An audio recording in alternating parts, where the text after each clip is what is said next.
First card ನನಗೆ world card ಬಂದಿದೆ. World card ಬಂದರೆ ನಾನು ರಿಲೊಕೇಶನ್ ಅಂತ ಹೇಳ್ತೀನಿ. ಯಾವಾಗಲೂ ಬಿಗ್ ಟೈಮ್ ಅಂತ ಹೇಳ್ಬೋದು. ಮೇ ಬಿ ಲಕ್ಸುರಿಯಸ್ ಥಿಂಗ್ಸ್ನ ನೀವು ಬೈ ಮಾಡ್ಬೋದು. ಸೊ ಯಾವುದಾದ್ರೂ ಕೆಲಸನ ಜಸ್ಟ್ ಫಿನಿಷ್ ಮಾಡಿರ್ಬೋದು ನೀವು ಅಥವಾ ನೀವು ಕನೆಕ್ಟ್ ಆಗಿರೋ ಪರ್ಸನ್ನು. ತುಂಬ ಅಂದರೆ ತುಂಬ ನಿಮಗೆ ಟ್ರಾವೆಲ್ ಆಪರ್ಚುನಿಟೀಸ್ ಬರುತ್ತೆ ಅಂತ ವರ್ಲ್ಡ್ ಕಾರ್ಡ್ ಹೇಳ್ತಾ ಇದೆ. ಫ್ರೀಡಮ್ ಆ್ಯಂಡ್ ಲಿಬ್ರೇಷನ್ ಅಂತ ಹೇಳ್ತೀವಿ ನಾವು. ಫಾರಿನ್ ಟ್ರಾವೆಲ್ ಅಥವಾ ಫಾರಿನ್ ಪರ್ಸನ್ ಆಫರ್ಸ್ ಬರುತ್ತೆ, ನಿಮಗೆ ಪ್ರಪೋಸಲ್ಸ್ ಬರುತ್ತೆ ಅಂತ ಕಾರ್ಡ್ ಹೇಳ್ತಾ ಇದೆ. ಅಥವಾ ನೀವು ಕೂಡ ಫಾರಿನ್ ಪರ್ಸನ್ ಇರ್ಬೋದು. ಸೆಕೆಂಡ್ ಕಾರ್ಡ್ ನನಗೆ 4 ಆಫ್ ಸೋರ್ಡ್ಸ್ ಬಂದಿದೆ. ಸೊ 4 ಆಫ್ ಸೋರ್ಡ್ಸ್ ಬಂದರೆ ನೀವು ಯಾರನ್ನಾದರೂ ಇಗ್ನೋರ್ ಮಾಡ್ತಾ ಇದ್ದೀರಾ ಸದ್ಯಕ್ಕೆ, ಅಥವಾ ಅವರು ನಿಮ್ಮನ್ನು ಇಗ್ನೋರ್ ಮಾಡ್ತಾ ಇದ್ದಾರೆ ಅಂತ ಹೇಳ್ಬೋದು. ಈ ಇಗ್ನೋರೆನ್ಸಿಂದ ಒಂದು ಪೇನ್ ಇದೆ ನಿಮ್ಮ ಲೈಫಲ್ಲಿ ಅಂತ ಕೂಡ ಕಾರ್ಡ್ ಹೇಳ್ತಾ ಇದೆ. ಇದಕ್ಕೆಲ್ಲ ನಿಮ್ಮ ಹತ್ರ ಟೈಮ್ ಇಲ್ಲ. ಆ್ಯಕ್ಚುಲಿ ಈ ಸೈಲೆಂಟ್ ಟ್ರೀಟ್ಮೆಂಟು, ಗೋಸ್ಟಿಂಗ್ಗೆಲ್ಲ ಟೈಮ್ ಇಲ್ಲ. 2 ದಿನ ಮಾತಾಡೋದು, ಒಂದು 4 ದಿನ ಮಾತು ಬಿಡೋದು, ಇದಕ್ಕೆಲ್ಲ. ಸೊ ಹೀಲಿಂಗ್ನ ಅಗತ್ಯ ಇದೆ ನಿಮಗೂ ಅದರ್ ಪರ್ಸನ್ಗೂ. ಬಟ್ ತುಂಬ ಓವರ್ ಥಿಂಕಿಂಗ್ ಇದೆ, ನಿದ್ದೆ ಬರ್ತಾ ಇಲ್ಲ ಅಂತ ಕೂಡ ಹೇಳ್ತಾ ಇದೆ ಕಾರ್ಡು. ಓಲ್ಡ್ ಮೆಮೊರೀಸ್ ಬಗ್ಗೆ ಥಿಂಕ್ ಮಾಡ್ತೀರಾ. ಕೆಲವೊಂದು ಸಿಚುವೇಶನ್ನ ಮತ್ತೆ ಮತ್ತೆ ನೀವು ನೆನ್ಪು ಮಾಡ್ಕೊಳ್ತೀರಾ ಅಂತ ಕಾರ್ಡ್ ಹೇಳ್ತಾ ಇದೆ. ಮೇ ಬಿ ಇದು ನೀವು ಇಲ್ಲದೆ ಕೂಡ ಇರ್ಬೋದು. ಕ್ರಾಸ್ ವಾಚರ್ಸ್ ಕನೆಕ್ಟ್ ಆಗಿದ್ರಿ, ಅವ್ರು ಕೂಡ ಈ ಥರ ಯೋಚನೆ ಮಾಡ್ತಾ ಇರ್ಬೋದು. ಥರ್ಡ್ ಕಾರ್ಡ್ ನನಗೆ 9 ಆಫ್ ಸಾರ್ಡ್ಸ್ ಬಂದಿದೆ. ಮೇ ಬಿ ನೀವು ಏನಾದರೂ ಡಿಸೈಡ್ ಮಾಡ್ತೀರಾ ಪ್ರಿಟಿ ಸೂನ್ ಅಂತ 9 ಆಫ್ ಸಾರ್ಡ್ಸ್ ಹೇಳ್ತಾ ಇದೆ. ಕೆಲವು ಚೇಂಜಸ್ ಇದೆ, ಆದಷ್ಟು ಯೋಗ ಎಕ್ಸಸೈಸ್ ಮಾಡಿ ಅಂತ ಹೇಳ್ತಾ ಇದೆ. ಏನು ಹೇಳ್ತಾರೆ, ಓವರ್ ನೈಟ್ ನಿಮ್ಮ ಲೈಫ್ ಚೇಂಜ್ ಆಗ್ಬೋದು. ಸಡನ್ ಸಿಚುವೇಶನ್ ಆ ಥರ ಬರುತ್ತೆ ಅನ್ಎಕ್ಸ್ಪೆಕ್ಟೆಡ್ಲಿ. ಕೆಲವೊಂದು ವಿಷಯಗಳು ನಿಮ್ಮ ಲೈಫಲ್ಲಿ ಚೇಂಜ್ ಆಗೋದು ಕಾರ್ಡ್ ಹೇಳ್ತಾ ಇದೆ. 9 ಆಫ್ ಸಾರ್ಡ್ಸ್ ಅಂದರೆ ನೀವು ಯೋಚನೆನೂ ಮಾಡಿರಲ್ಲ ನಿಮ್ಮ ಕನಸಲ್ಲೂ ಆ ಥರ ಘಟನೆಗಳು ಕೂಡ ನಡಿಬೋದು. ಫೋರ್ತ್ ಕಾರ್ಡ್ ನನಗೆ 8 ಆಫ್ ಕಪ್ಸ್ ಬಂದಿದೆ. ಯಾವಾಗಲೂ ನಿಮಗೆ ಒಂದು ವಿಷಯ ತುಂಬ ಭಯ ಪಡ್ತೀರಾ, ಆ ವ್ಯಕ್ತಿ ನಿಮ್ಮ ಲೈಫಿಂದ ಹೋಗ್ಬಿಟ್ರೆ, ವಾಕವೇ ಆಗಿಬಿಟ್ರೆ, ಸೊ ಹೇಗೆ ಮಾಡೋದು ಅಂತ ತುಂಬ ಅವಾಯ್ಡೆನ್ಸ್ ಇದೆ, ಅವಾಯ್ಡ್ ಮಾಡ್ತಾ ಇದ್ದಾರೆ ಅಂತ ಹೇಳ್ಬೋದು. ಬಟ್ ನಿಮಗೆ ಅದರ್ ಪರ್ಸನ್ ಮೇಲೆ ಫೀಲಿಂಗ್ ಇದೆ, ಅಥವಾ ಅದರ್ ಪರ್ಸನ್ ನಿಮ್ಮನ್ನು ಅವಾಯ್ಡ್ ಮಾಡ್ತಾ ಇದ್ರು, ಅವ್ರ ಮೇಲೆ ತುಂಬ ಫೀಲಿಂಗ್ ಇದೆ. ನಿಮ್ಗೆ ಯಾವಾಗಾದರೂ ಅನ್ನಿಸ್ತಾ ಇರ್ಬೋದು, ನಾನು ಸುಮ್ಮನೆ ಟೈಮ್ ವೇಸ್ಟ್ ಮಾಡ್ತಾ ಇದ್ದೀನಿ ಆ ಪರ್ಸನ್ಗೋಸ್ಕರ, ಆ ಪರ್ಸನ್ ನನಗೆ ಒಂಚೂರು ಕೇರ್ ಕೂಡ ಮಾಡಲ್ಲ ಅಂತ ಅನ್ನಿಸ್ಬೋದು. ಬಟ್ ಖಂಡಿತವಾಗ್ಲೂ ಆ ಪರ್ಸನ್ ನಿಮ್ಮ ಮೇಲೆ ಲವ್ ಇದೆ, but not A settling type person ಅವರು. ಯಾವುದಕ್ಕೂ ಸೀರಿಯಸ್ನೆಸ್ ಇಲ್ಲ ಅಂತ ಕೂಡ ಕಾರ್ಡ್ ಹೇಳ್ತಾ ಇದೆ. ಫಿಫ್ತ್ ಕಾರ್ಡ್ ಈ ಥರ ನೀವೇ ಇರ್ಬೋದು, ಅದರ್ ಪರ್ಸನ್ ಸೀರಿಯಸ್ ಇರ್ಬೋದು. ವೈಸ್ ವರ್ಸ ರೀಡಿಂಗ್ ಇದು ಅದರ್ ಪರ್ಸನ್ನು ನೀವಲ್ಲ ಅಂತ ಕೂಡ ಅಂದ್ಕೊಳ್ಬೇಡಿ. ಫಿಫ್ತ್ ಕಾರ್ಡ್ ಡೆವಿಲ್ ಕಾರ್ಡ್ ಇದೆ. ಸ್ಕೇರ್ ಟು ವಾಕ್ ಅವೇ, ಆ ವ್ಯಕ್ತಿನ ಬಿಟ್ಟು ಹೋಗೋಕ್ಕೆ ನಿಮ್ಗೆ ತುಂಬ ಭಯ ಇದೆ. ಸೊ ನೀವು ತುಂಬ ಸರ್ತಿ ಟ್ರೈ ಮಾಡಿದ್ದೀರಾ, ಬಟ್ ಅದು ವರ್ಕೌಟ್ ಆಗಿಲ್ಲ. ಮೇ ಬಿ ನೀವು ಮಕರ ರಾಶಿಯವ್ರ ಜೊತೆ ಕೂಡ ಕನೆಕ್ಟ್ ಆಗಿರ್ಬೋದು. ಡೆವಿಲ್ ಕಾರ್ಡ್ ಮಕರ ರಾಶಿನ ರೀಪ್ರೆಸೆಂಟ್ ಮಾಡುತ್ತೆ. ಸೊ ಡೆವಿಲ್ ಕಾರ್ಡ್ ಏನು ಅಂದರೆ, ಎಲ್ಲ ಚೆನ್ನಾಗೇ ಇರುತ್ತೆ, ಬಟ್ ಸಡನ್ನಾಗಿ ಇಶ್ಯೂಸ್ ಸ್ಟಾರ್ಟ್ ಆಗುತ್ತೆ. Ego problem, ego and pride, controlling issues ಅಂತ ಹೇಳ್ಬೋದು. ನಾನು ಹೇಳಿದ್ದೇ ನಡಿಬೇಕಂತ ಅವರು, ಇಲ್ಲ ನಾನು ಹೇಳಿದ್ದು ನಡಿಬೇಕಂತ ನೀವು, ಯಾರಿಗೂ ಯಾರು ಕಮ್ಮಿ ಇಲ್ಲ ಅಂತ ಕೂಡ ಕಾರ್ಡ್ ಹೇಳ್ತಾ ಇದೆ. ಅವ್ರ ತಪ್ಪು ಅಥವಾ ನೀವು ಸರಿ ಅಂತ ಕೂಡ ಕಾರ್ಡ್ ಹೇಳ್ತಾ ಇಲ್ಲ. ಸಿಕ್ಸ್ತ್ ಕಾರ್ಡ್ ನನಗೆ ನೈಟ್ ಆಫ್ ಪೆಂಟಿಕಲ್ಸ್ ಬಂದಿದೆ. ಪುಟ್ಟಿಂಗ್ ಎ ಪಾಸ್ ಅಂತ ಹೇಳ್ತೀನಿ. ನೀವು ಯಾವುದಾದ್ರೂ ಬಿಗ್ ಡಿಸಿಷನ್ ತೊಗೊಳ್ತಾ ಇದ್ದರೆ, ಏನಾದರೂ ಡಿಸೈಡ್ ಮಾಡಬೇಕು ಅಂತ ಅಂದ್ಕೊಂಡಿದ್ರೆ, ಅದಕ್ಕೆ ನೀವು ಸ್ಟಾಪ್ ಹೇಳಿ, ಸ್ಟೆಪ್ ಬ್ಯಾಕ್ ಹೇಳ್ತೀನಿ ನಾನು. ಆದಷ್ಟು ಏನೇ ರಿಸ್ಕಿ ಕೆಲಸ, ಯಾವುದೇ ಡಿಸಿಷನ್ನ ತೊಗೊಳ್ಬೇಡಿ, ತಾಳ್ಮೆಯಿಂದ ಇರಿ ಅಂತ ಹೇಳುತ್ತೆ. ತುಂಬ ಚಾಲೆಂಜಸ್ ಅಂತೂ ಖಂಡಿತ ಬರುತ್ತೆ. ಬೈ ಹುಕ್ ಔಟ್ ರುಕ್ ನೀವು ಎಸ್ಸೋರ್ನು ಹೇಳಲೇಬೇಕು ಅನ್ನೋ ಚಾಲೆಂಜಸ್ಸು ಬರುತ್ತೆ. ಬಟ್ ಅಲ್ಲಿ ನೀವು ಸುಮ್ಮನಾಗ್ಬಿಡಿ, ಸ್ವಲ್ಪ ಟೈಮ್ ಕೇಳಿ ಅಂತ ಕೂಡ ನಾನು ಹೇಳ್ತೀನಿ. ಸೆವೆಂತ್ ಕಾರ್ಡ್ ಸ್ಟ್ರೆಂತ್ ಕಾರ್ಡ್ ಬಂದಿದೆ. ಪುಟ್ಟಿಂಗ್ ಎ ಪಾಸ್ ಅಂತ ಹೇಳುತ್ತೆ.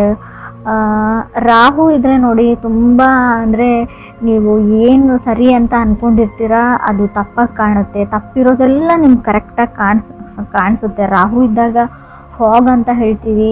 ಯಾವ್ದು ಸುಳ್ಳಿರುತ್ತೆ ಅದನ್ನು ನಿಜ ಅಂತ ಅಂದ್ಕೊಂಡಿರ್ತೀರ ನೀವು. ಟಾಕ್ಸಿಕ್ ರಿಲೇಷನ್ಶಿಪ್ ಇದೆ ನಿಮ್ಮದು ಅಂತ ಅಂದ್ಕೊಂಡಿರ್ಬೋದು, ಬಟ್ ಅದು ಇಲ್ಲ. ಬೇರೆಯವರು ಆ ಥರ ಕ್ರಿಯೇಟ್ ಮಾಡ್ತಾ ಇದ್ದಾರೆ ನಿಮ್ಮ ಸುತ್ತಮುತ್ತಲ ಇರೋವಂಥ ಜನ. ಸೊ ನೀವು ಅದರ್ ಪರ್ಸನ್ ಜಾಗದಲ್ಲಿ ನಿಂತು ನೋಡಿ, ಯೋಚನೆ ಮಾಡಿ ಯಾವ್ದು ಸರಿ ಯಾವ ತಪ್ಪು ಅಂತ ನಿಮ್ಗೆ ಗೊತ್ತಾಗುತ್ತೆ. ಏಟ್ ಕಾರ್ಡ್ ನನಗೆ ಕ್ವೀನ್ ಆಫ್ ಪೆಂಟಿಕಲ್ಸ್ ಬಂದಿದೆ.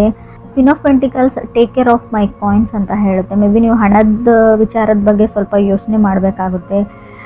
ಒಂದು ಬ್ಯಾಕ್ ಬರ್ನರ್ ಥರ ಯಾರಿಗೋ ದುಡ್ಡು ರಿಟರ್ನ್ ಮಾಡಬೇಕು, ಸೊ ನನ್ನ ಹಣಕಾಸಿನ ವಿಚಾರ ಅಥವಾ ಜವಾಬ್ದಾರಿನ ಮೊದಲು ಮುಗಿಸ್ಬಿಡ್ತೀನಿ, ಲವ್ವನ್ನು ವೇಟ್ ಲಿಸ್ಟಲ್ಲಿ ಇಡ್ತೀನಿ ಲವ್ ಲೈಫ್ನ ಅಂತ ಕೂಡ ಅನಿಸ್ಬೋದು.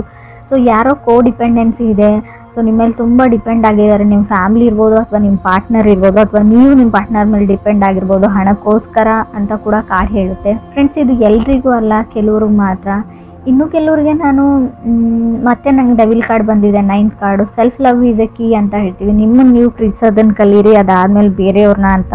ಸೊ ನಿಮ್ಮ ಮೇಲೆ ನಿಮಗೆ ಅಸೂಹೆ ಉಂಟಾಗಿದೆ ಅಂತ ಹೇಳ್ಬೋದು. ಅಥವಾ ಕ್ರಾಸ್ ವಾಚರ್ಸ್ಗೂ 10th ಕಾರ್ಡ್ ನನಗೆ 9 ಆಫ್ ಕಪ್ಸ್ ಬಂದಿದೆ. ಸೊ ನಿಮಗೆ ಹ್ಯಾಪಿ ಲೈಫ್ ಬೇಕು, ಪೀಸ್ಫುಲ್ ಲೈಫ್ ಬೇಕು. ಸೊ ತುಂಬ ಅಂದರೆ ತುಂಬ ಕಷ್ಟಗಳನ್ನ ನೋಡಿದ್ದೀರಾ. 11th ಕಾರ್ಡ್ 7 ಆಫ್ ಪೆಂಟಿಕಲ್ಸ್ ಇದೆ. 12th ಕಾರ್ಡ್ ನನಗೆ ಏಸ್ ಆಫ್ ಪೆಂಟಿಕಲ್ಸ್ ಇದೆ. ಮೇ ಬಿ ನೀವು ತುಂಬ ದಿನಗಳಿಂದ ವೇಟ್ ಮಾಡ್ತಾ ಇದ್ದೀರಾ ಯಾವಾಗ ನಾನು ಸಿಂಗಲ್ ಆಗ್ತೀನಿ ಅಂತ ಕೆಲವರು. ಸೊ ತುಂಬ ಟೈಮ್ ತೊಗೊಳ್ತಾ ಇದ್ದಾರೆ ನಿಮ್ಮಿಂದ ದೂರ ಆಗೋಕ್ಕೆ. ಕಂಟ್ರೋಲ್ ಇಶ್ಯೂಸ್ ಇದೆ ಅಂತ ನಾನು ಆಗಲೇ ಹೇಳಿದ್ದೀನಿ. ಕಾರ್ಮಿಕ್ ಕನೆಕ್ಷನ್ ಇದೆ. ಸೊ ಸ್ಟಿಲ್ ಗೋನ ವರ್ಕೌಟ್ ಅಂತ ಕಾರ್ಡ್ ಹೇಳುತ್ತೆ. ನಿಮ್ಗೆ ಎಷ್ಟೇ ವರ್ಕೌಟ್ ಆಗಲ್ಲ ಅಂತ ಅನಿಸಿದ್ರು, ತುಂಬ ಚಾಲೆಂಜಿಗಿದೆ, ಬಿಟ್ಬಿಡೋಣ, ಸಪ್ರೇಟ್ ಆಗೋಣ, ಡಿವೋರ್ಸ್ ತೊಗೋಣ, ಏನೇ ಅನಿಸಿದ್ರು still gonna have a chance ಅಂತ ಕಾರ್ಡ್ ಹೇಳ್ತಾ ಇದೆ. ನಾನು ಕಾರ್ಡಲ್ಲಿ ಇರೋದನ್ನು ಹೇಳ್ತಾ ಇದ್ದೀನಿ. ಕೆಲವ್ರಿಗೆ ನಾನು ಹೇಳ್ತೀನಿ, ಈ ಸ್ಲೇವ್ರಿ ಥರ ಆಗಿಬಿಟ್ಟಿದೆ. ನೀವು ಒಂದು ಕೆಲಸಗಾರ ಥರ ಆಗಿಬಿಟ್ಟಿದ್ದೀರ. ಅವ್ರು ಹೇಳ್ದಂಗೆ ಕೇಳ್ತೀರಾ, ಅವ್ರೇ ಕಂಟ್ರೋಲ್ ಮಾಡ್ತಾರೆ ನಿಮ್ಮ ಲೈಫ್ನ. ಆ ಥರ ಇದ್ದರೆ ಸೊ ನೀವು ಲೆಟ್ ಗೋ ದಿ ಪೀಪಲ್ ಅಂತ ನಿಮ್ಮ ಸುತ್ತಮುತ್ತ ಇರೋ ಜನನ ಕಟ್ ಆಫ್ ಮಾಡಿ. ಮೊದಲು ನೀವು ಯಾರ ಹತ್ರ ಸಜೆಷನ್ಸ್ ತೊಗೊಳ್ತೀರಾ ಅಥವಾ ನಿಮ್ಮ ಫ್ಯಾಮಿಲಿ ಮೆಂಬರ್ಸ್ ಇರ್ಬೋದು, ಕ್ರಾಸ್ ವಾಚರ್ಸ್, ನಿಮಗೂ ಹೇಳ್ತಾ ಇದ್ದೀನಿ, ನಿಮ್ಮ ಸುತ್ತಮುತ್ತ ಇರೋ ಜನ ಸರಿ ಇಲ್ಲ ಅಂತ ಹೇಳ್ಬೋದು. ಯಾವಾಗಲೂ ಎಸ್ ಹೇಳಬೇಡಿ, ಎಲ್ಲನೂ ನಾನು ಮಾಡ್ತೀನಿ ಅಂತ ಅಂದ್ಕೊಳ್ಬೇಡಿ. ಸೊ ಯಾವಾಗಲೂ ಬೇರೆಯವ್ರ ಪ್ರಾಬ್ಲಮ್ನ ಸಾಲ್ವ್ ಮಾಡೋಕ್ಕೆ ಹೋಗಬೇಡಿ ಅಂತ ಕಾರ್ಡ್ ಹೇಳ್ತಾ ಇದೆ. Don't solve other people problems ಅಂತ ಕಾರ್ಡ್ ಕ್ಲಿಯರಾಗಿ ಹೇಳ್ತಾ ಇದೆ. ತುಂಬ ಜನ ನಿಮ್ಮನ್ನು ಹೊಗಳ್ಬಿಟ್ಟು ಅಟ್ಟದ ಮೇಲೆ ಕೂಡಿಸ್ಬಿಟ್ಟು ಅವ್ರ ಕೆಲಸನ ಮಾಡ್ಕೊಂಡು ಹೋಗ್ತಾರೆ. ಬಟ್ ನಿಮಗೆ ಯಾವಾಗ ಅವ್ರ ನೀಡ್ ಇರುತ್ತೆ. ಸೊ ಯಾರು ನಿಮ್ಮ ಕೆಲಸಕ್ಕೆ ಬರಲ್ಲ ಅಂತ ಹೇಳ್ತೀವಿ. 7 ಆಫ್ ಪೆಂಟಿಕಲ್ಸ್ ಇರೋದ್ರಿಂದ ನೀವು ಅಂದ್ಕೊಂಡಿರೋ ಔಟ್ಪುಟ್ ಬರಲ್ಲ. ಸೊ ನೀವೇನೋ ಅಂದ್ಕೊಂಡಿರ್ತೀರ, ಬಟ್ ಅದೇನೋ ಆಗುತ್ತೆ. ಸೊ ಅಲ್ಲೂ ಕೂಡ ನಿಮಗೆ ಬೇಜಾರಾಗಲಿ ಅಂತ ಹೇಳ್ತೀನಿ. ಎಸ್ಪೆಷಲಿ ರಿಲೇಷನ್ಶಿಪ್ ಮತ್ತು ಲವ್ ಲೈಫ್ ವಿಚಾರಕ್ಕೆ ಸಂಬಂಧಪಟ್ಟಂಗೆ. ಏಸ್ ಆಫ್ ಪೆಂಟಿಕಲ್ಸ್ ಇದೆ. ತುಂಬ ಮಾತಾಡ್ತಾರೆ ಪರ್ಸನ್. ಸೊ ಕೆಲವ್ರಿಗೆ ನಿಮಗೆ ನಾನು ಆಲ್ರೆಡಿ ಹೇಳಿದೆ, ಫಾರಿನ್ ಪರ್ಸನ್ ಪ್ರಪೋಸಲ್ಸ್ ನಿಮಗೆ ಬರ್ಬೋದು, ಅಥವಾ ನೀವೇ ಫಾರಿನ್ ಪರ್ಸನ್ ಆಗಿರ್ಬೋದು. ನಿಮ್ಮ ಲೈಫಲ್ಲಿ ಸೆಟಲ್ ಆಗಬೇಕು, ಅಫಿಷಿಯಲಿ ಮದುವೆ ಆಗಬೇಕು ಅಂತ ಅಂದ್ಕೊಂಡಿದ್ರೆ ಕೂಡ ಖಂಡಿತವಾಗ್ಲೂ ಒಳ್ಳೆ ಪ್ರಪೋಸಲ್ಸ್ ಬರೋ ಯೋಗ ಇದೆ ನಿಮಗೆ. ತುಂಬ ಡೆವಿಲ್ ಕಾರ್ಡ್ 2 ಟೈಮ್ಸ್ ಬಂದಿರೋದ್ರಿಂದ ಯಾರ ಮೇಲಾದರೂ ತುಂಬ ಅಟ್ರಾಕ್ಷನ್ ಆಗಿರುತ್ತೆ. ಆಲ್ರೆಡಿ ಫಾಲಿನ್ ಇನ್ ಲವ್ ಅಂತ ಹೇಳುತ್ತೆ. Love is in the air ಅಂತ ನಾನು ಕರಿಬೋದು ಇದನ್ನು. ಕೆಲವರಿಗೆ ಖಂಡಿತವಾಗ್ಲೂ, ಕೆಲವ್ರಿಗೆ ಏನಂದರೆ ಹಣ ಸೇವ್ ಮಾಡೋದೇ ಒಂದು ದೊಡ್ಡ ಚಾಲೆಂಜ್ ಆಗ್ಬೋದು. ಸೊ ಹಣಕಾಸಿನ ವಿಚಾರದಲ್ಲಿ ಸ್ವಲ್ಪ ನಿಮಗೆ ಬರ್ಡನ್ ಅಂತ ಅನ್ನಿಸ್ಬೋದು ಈ ಮಂತ್ ಅಂತ ಕೂಡ ಕಾರ್ಡ್ ಹೇಳ್ತಾ ಇದೆ. ಸೊ ಕೆಲವ್ರದ್ದು ತುಂಬ 4 ಆಫ್ ಸಾರ್ಟ್ಸ್ ಬಂದಿರೋದ್ರಿಂದ ವೀಕ್ ಮೈಂಡ್ ಇದೆ. ಸೊ ಪ್ರಾಕ್ಟೀಸ್ ಮೆಡಿಟೇಷನ್ ಅಂತ ಹೇಳ್ತೀನಿ. ಸೊ ಸ್ವಲ್ಪ ಮೆಡಿಟೇಷನ್ನ ಪ್ರಾಕ್ಟೀಸ್ ಮಾಡಿ. ಸೊ ಆದಷ್ಟು ನೀವು ಬೇರೆಯವ್ರ ಮಾತುಗಳನ್ನ ಕೇಳೋದನ್ನು ಬಿಡಿ ಅಂತ ಹೇಳ್ತೀನಿ. ಸೊ ಅವ್ರು ಯಾರಾದರೂ ಆಗಿರ್ಬೋದು, ನಿಮ್ಮ ತಾಯಿನೇ ಆಗಿರ್ಬೋದು.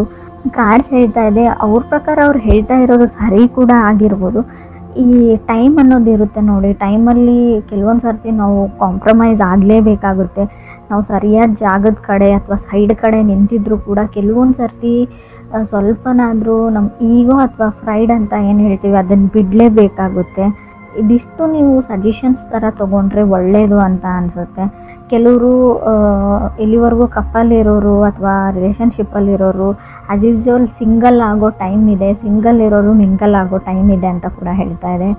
ಕಂಟ್ರೋಲಿಂಗ್ ಇಶ್ಯೂಸ್ ಹೇಳ್ತಾ ಇದೆ. ನೀವು ಯಾರನ್ನೋ ಕಂಟ್ರೋಲ್ ಮಾಡೋಕ್ಕೆ ಟ್ರೈ ಮಾಡ್ತಾ ಇದ್ದೀರಾ, ಅದರ್ ಪರ್ಸನ್ನ ಅಥವಾ ಅವ್ರ ಫ್ಯಾಮ್ಲಿ ಕೂಡ ಆಗಿರ್ಬೋದು. ಆಲ್ರೆಡಿ ಮ್ಯಾರಿಡ್ ಆಗಿದ್ದರೆ ಒಬ್ಬರ ಮೈಂಡನ್ನ ನಾವು ಕಂಟ್ರೋಲ್ ಮಾಡ್ತೀವಿ ಅಂದರೆ ಅದು ಅಷ್ಟೊಂದು ಸುಲಭದ ವಿಚಾರ ಕೂಡ ಅಲ್ಲ. ಅದನ್ನು ಯಾರೂ ಮಾಡಿರೋಕ್ಕೆ ಸಾಧ್ಯವೂ ಇಲ್ಲ. ಹೇಳ್ಕೊಳ್ಬೋದು ಎಲ್ಲ ನನ್ನ ಕಂಟ್ರೋಲಲ್ಲಿ ಇದೆ ಅಂತ ಅದರ್ ಪೀಪಲ್ಸ್, ನಿಮಗೆ ನಿಮ್ಮ ಸುತ್ತಮುತ್ತಲಲ್ಲಿ ಇರೋ ಜನ. ಬಟ್ ಅದು ಆಗಿರಲ್ಲ. ಮೇ ಬಿ ಅವರು ಆ್ಯಕ್ಟ್ ಮಾಡ್ತಿರ್ತಾರೆ, ಇವ್ರು ಕಂಟ್ರೋಲ್ ಮಾಡ್ತಾ ಇರ್ತಾರೆ, ಎಲ್ಲದಕ್ಕೂ ಹೆಸರು ಹೇಳ್ತಾ ಇರ್ಬೋದು. ಬಟ್ ಅವ್ರು ಹೊರಗಡೆ ಹೋಗಿ ಏನು ಮಾಡಬೇಕು ಅದೇ ಕೆಲಸನ ಮಾಡ್ತಾರೆ. ಸೊ ಅದನ್ನು ತಲೆಯಲ್ಲಿ ಇಟ್ಕೊಳ್ಳಿ. ಸ್ವಲ್ಪ ಕಾಮ್ ಆ್ಯಂಡ್ ಕೂಲ್ ಆಗಿರೋದನ್ನು ಕಲೀರಿ, ಫ್ರೀ ಮೈಂಡ್ಲಿ ಥಿಂಕ್ ಮಾಡಿ ಅಂತ ಹೇಳ್ತೀನಿ.